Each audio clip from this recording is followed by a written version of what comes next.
السلام علیکم ناظرین۔ کردوگلو جو کہ شروع سے ہی سازشوں میں مصروف رہتا ہے لیکن اس کی ہر سازش ناکام ہو جاتی ہے، اسی وجہ سے وہ فیصلہ کرتا ہے کہ سلیمان شاہ کو زبردستی عہدے سے ہٹا دیا جائے۔ کیونکہ وہ قبیلے کے سپاہیوں کا ہیڈ ہوتا ہے، وہ ان کو حکم دیتا ہے کہ سلیمان شاہ اور اس کی فیملی کو گرفتار کر لیں۔ اس موقع پر ارطغرل اور اس کے ساتھی سلیبیوں سے لڑنے گئے ہوتے ہیں اور وہ کردوگلو کو روک نہیں پاتے۔ سلیمان شاہ اور ان کی بیوی آئمہ کو پنجرے میں قید کر دیا جاتا ہے، جہاں پر پہلے سے ہی ترگت قید ہوتا ہے اور اس کا ذہنی توازن ابھی تک ٹھیک نہیں ہوتا، اور سلیمان شاہ کی فیملی کی دوسری عورتوں کو ایک خیمے میں بند کر دیا جاتا ہے۔ اس کے بعد کردوگلو سلیمان شاہ کی سیٹ پر بیٹھ جاتا ہے اور جرگہ بلا کر یہ فیصلہ کرتا ہے کہ سلیمان شاہ اور ان کی فیملی کو قتل کر دیا جائے۔ لیکن جرگے والے اس بات پر آمادہ نہیں ہوتے اور وہ کردوگلو کو مشورہ دیتے ہیں کہ ان کو مارنے کی بجائے قبیلے سے نکال دیں اور دوسرے قبیلے میں بھیج دیں۔ تو اس طرح کردوگلو کو ان کی بات ماننی پڑتی ہے اور وہ ان کو قبیلے سے نکالنے کا فیصلہ کر لیتا ہے، لیکن اندر ہی اندر منصوبہ بناتا ہے کہ ان کو وہ راستے میں ہی قتل کروا دے گا، اور اس کی ذمہ داری وہ ترگت کو سونپ دیتا ہے، جس کی ابھی تک ذہنی حالت ٹھیک نہیں ہوتی۔ چنانچہ راستے میں ایک جگہ ترگت قافلے کو روک لیتا ہے اور سب لوگ پریشان ہو جاتے ہیں کہ ابھی وہ سب کو مارنے والا ہے۔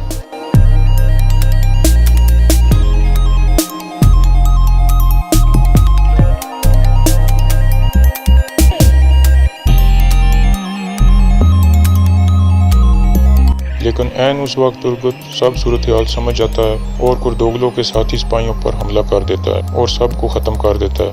اس طرح وہ سلیمان شاہ اور ان کی فیملی کو بچا لیتا ہے۔ اس کے بعد وہ قبیلے میں واپس جاتا ہے اور کردوگلو کو کہتا ہے کہ میں نے سب کو مار دیا ہے، جس سے کردوگلو بہت خوش ہوتا ہے اور کہتا ہے کہ اب وہ ارطغرل کو بھی ختم کر دے گا۔ دوسری طرف ارطغرل اور اس کے ساتھی سلیبیوں سے لڑنے کے بعد واپس آ جاتے ہیں اور قبیلے جانے سے پہلے ان کو کردوگلو کے اس قدم کا پتہ چل جاتا ہے۔ چنانچہ ارطغرل اپنی فیملی کے ساتھ مل کر یہ فیصلہ کرتا ہے کہ وہ کردوگلو سے جرگے میں ملاقات کرے گا اور اسی بہانے وہ اس کو قابو کر لے گا۔ تو وہ کردوگلو کو ایک سپاہی کے ذریعے پیغام بھجواتا ہے اور اس کو ہدایت دیتا ہے کہ اس کی سیٹ کے نیچے تلوار چھپا دیں تاکہ موقع آنے پر وہ اس کو استعمال کر سکے۔ سپاہی ظاہری طور پر کردوگلو کے ساتھ ہوتا ہے، اسی لیے وہ ایسا کرنے میں کامیاب ہو جاتا ہے۔ چنانچہ کردوگلو ملاقات کرنے پر آمادہ ہو جاتا ہے اور اندر ہی اندر منصوبہ بنا لیتا ہے کہ وہ ارطغرل کو بھی مار دے گا۔ لیکن جرگہ شروع ہونے کے کچھ دیر بعد جب کردوگلو اس پر حملہ کرنے کی کوشش کرتا ہے تو ارطغرل اپنی سیٹ کے نیچے چھپی تلوار نکال لیتا ہے اور اس کے ساتھی سپاہیوں پر حملہ کر دیتا ہے۔ اتنے میں ترگت بھی وہاں پہ پہنچ جاتا ہے اور اس طرح وہ دونوں مل کر کردوگلو کے تمام سپاہیوں کو مار دیتے ہیں۔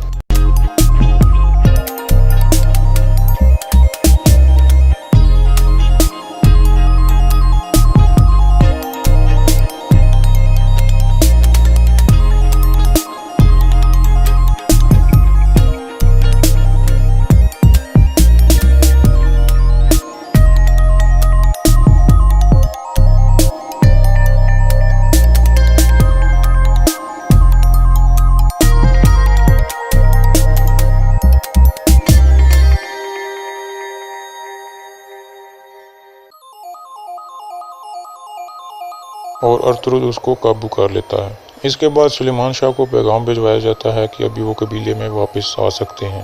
اس طرح سلیمان شاہ اور ان کی فیملی ایک بار پھر قبیلے میں واپس آ جاتے ہیں اور قبیلے کے سب لوگ ان کا شاندار استقبال کرتے ہیں۔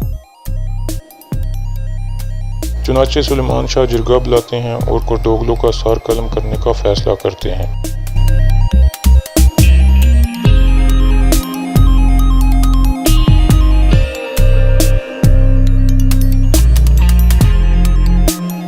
اس کے بعد کردوگلو کو سب کے سامنے لایا جاتا ہے اور سلیمان شاہ اپنی تلوار ارطغرل کے حوالے کر دیتے ہیں کیونکہ وہ خود اس کا سر قلم نہیں کرنا چاہتے۔